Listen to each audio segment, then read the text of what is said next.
but also expeditious. The new compass heading is clear. Out with the Shirellis, the Mackenzies, and the Millies, and in with the Stockdales, the Schwarzkopfs, and the Pattons. More leadership changes will be made, of that I'm certain. Not because we want to, but because we must. Once again, this is life and death. The sooner we have the right people, the sooner we can advance the right policies. Personnel is policy.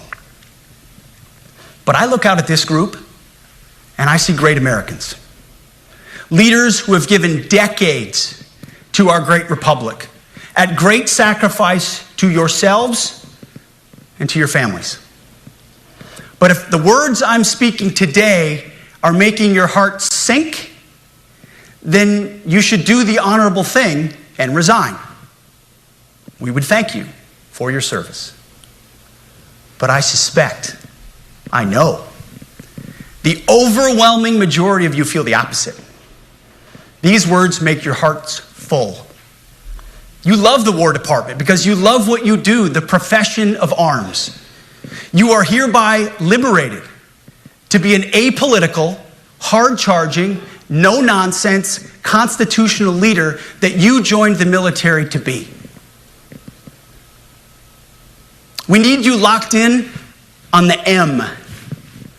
Not the D, the E, or the I. Not the DEI or the DIE of dime. By that I mean the M, military, of the instruments of national power. We have entire departments across the government dedicated to diplomatic, informational, and economic lines of effort. Because war does not care if you're a man or a woman. Neither does the enemy.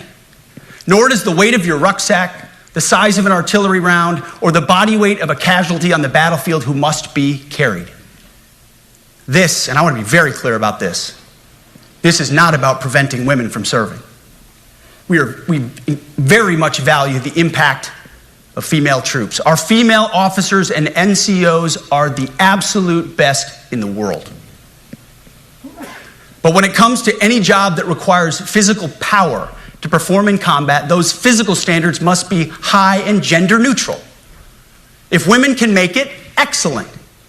If not, it is what it is. If that means no women qualify for some combat jobs, so be it. That is not the intent, but it could be the result, so be it.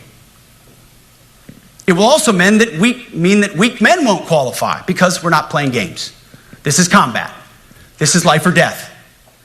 As we all know, this is you versus an enemy hell-bent on killing you.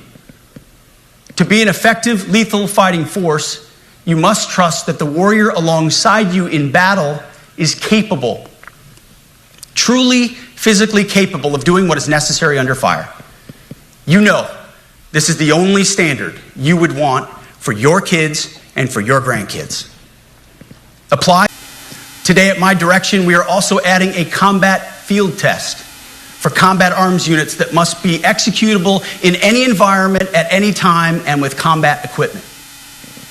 These tests, they'll look familiar. They'll resemble the Army Expert Physical Fitness Assessment or the Marine Corps Combat Fitness Test. I'm also directing that warfighters in combat jobs execute their service fitness test at a gender-neutral, age-normed male standard scored above 70%. It all starts with physical fitness and appearance. If the Secretary of War can do regular, hard PT, so can every member of our joint force. Frankly, it's tiring to look out at combat formations, or really any formation, and see fat troops. Likewise, it's completely unacceptable to see fat generals and admirals in the halls of the Pentagon and leading commands around the country and the world. It's a bad look. It is bad, and it's not who we are. So whether you're an airborne ranger or a chairborne ranger, a brand new private or a 4-star general, you need to meet the height and weight standards and pass your PT test. And as the chairman said, yes, there is no PT test. But today, at my direction, every member of the joint force at every rank is required to take a PT test twice a year, as well as meet height and weight requirements twice a year, every year of service.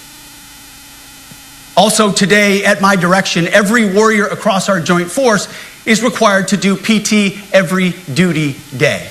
It should be common sense. I mean, most units do that already. But we're codifying it. And we're not talking like hot yoga and stretching. Real hard PT, either as a unit or as an individual. At every level, from the Joint Chiefs to everyone in this room to the youngest private, leaders set the standard. And so many of you do this already. Active, guard, and reserve. This also means grooming standards.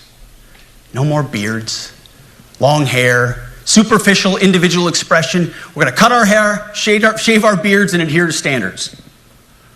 Because it's like the broken windows theory of policing. It's like when you let the small stuff go, the big stuff eventually goes. So you have to address the small stuff. This is on duty, in the field, and in the rear. If you want a beard, you can join Special Forces. If not, then shave. We don't have a military full of Nordic pagans. But unfortunately, we have had leaders who either refuse to call BS and enforce standards, or leaders who felt like they were not allowed to enforce standards. Both are unacceptable. And that's why today, at my direction, the era of unprofessional appearance is over.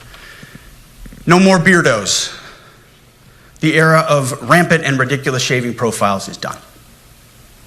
Simply put, if you do not meet the male-level physical standards for combat positions, cannot pass a PT test, or don't want to shave and look professional, it's time for a new position or a new profession.